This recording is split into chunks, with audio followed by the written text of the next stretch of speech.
She's good in English or she's good at English. They discussed about the plan or they discussed about the plan. If you had to and think about that, you're not alone. Prepositions are one of the trickiest parts of English grammar because the rules are full of exceptions. In this video, I'm going to walk you through every major type of preposition, place, time, direction, manner, cause, and more, with simple examples for each, plus the most common mistakes students make. By the end, you'll be able to pick the right preposition instantly. Let's get started. Let's start simple. A preposition is a word or phrase that shows the relationship between a noun or pronoun and other words in a sentence.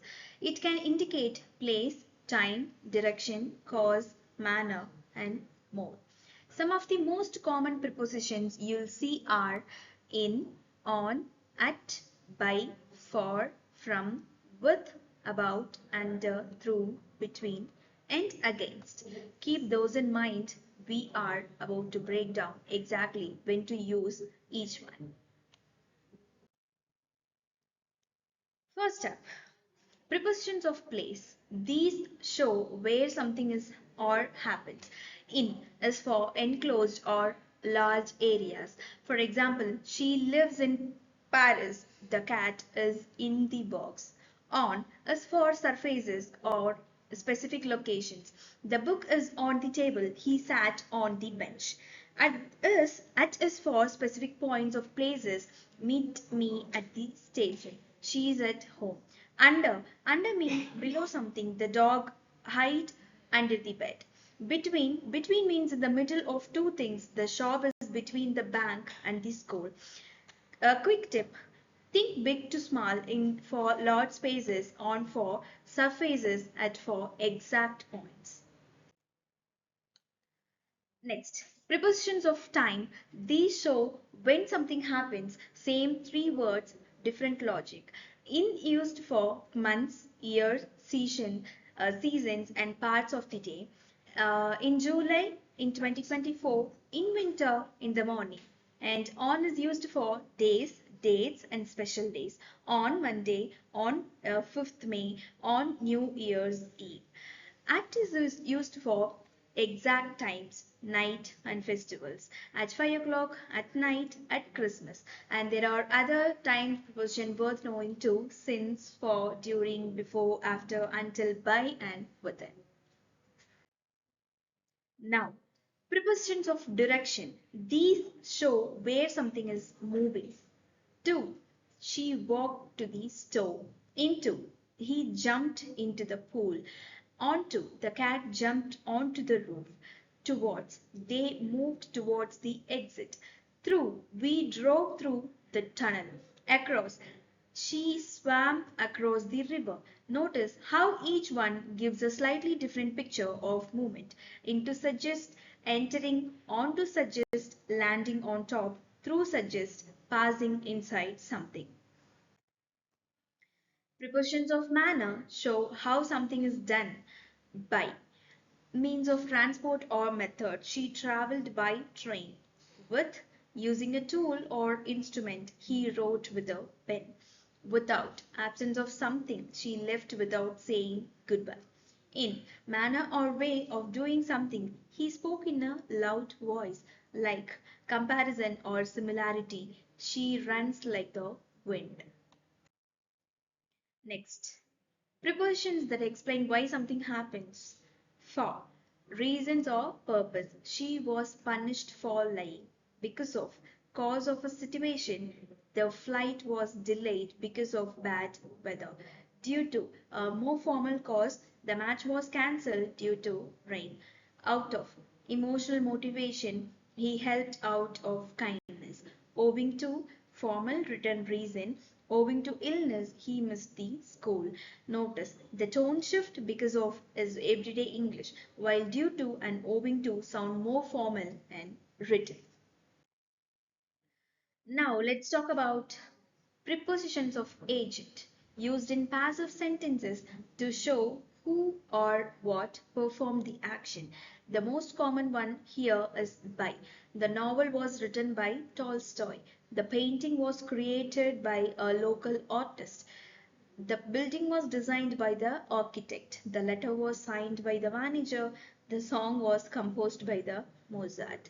Whenever you see a passive sentence and want to name the doer of the action, by is almost always your answer. Preposition of position showing belonging or ownership. For example, of the cover of the book is torn, the roof of the house leaked, with the man with the red hat is my uncle, a house with a garden is expensive, without a car without fuel won't start. She is a woman without regrets. Okay, now this is compound prepositions are made of two or more words working together as a single preposition. These show up constantly in formal writing and speech. For example, in front of, the car is parked in front of the school. In spite of, she succeeded in spite of the difficulties. Instead of, he had tea instead of coffee. On behalf of, I'm speaking on behalf of the team. In addition to English, she speaks French. According to the report, sales have risen. Here is where things get tricky. Certain adjectives are always paired with one specific preposition. These are fixed combinations, so you must have to memorize them. For example, afraid of. She is afraid of spiders. Interested in. He is interested in music. Good at. She is good at painting. Responsible for. He is responsible for the project. Proud of. They are proud of their son. Worried about. She was worried about the results. This is similar to the last one. Fond of. He is fond of reading. Okay. Verbs combined with prepositions create phrasal verbs, and we know that. And these often have meanings you can't guess just from the individual words.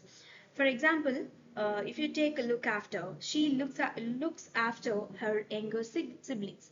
I ran into an old friend at the mall.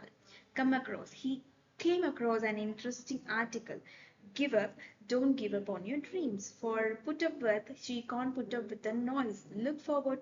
I look forward to meeting you. Let's fix the five mistakes almost everyone makes. She is married with him. It's a incorrect answer. She is married to him. We arrived at the airport. It is not right. We arrived at the airport.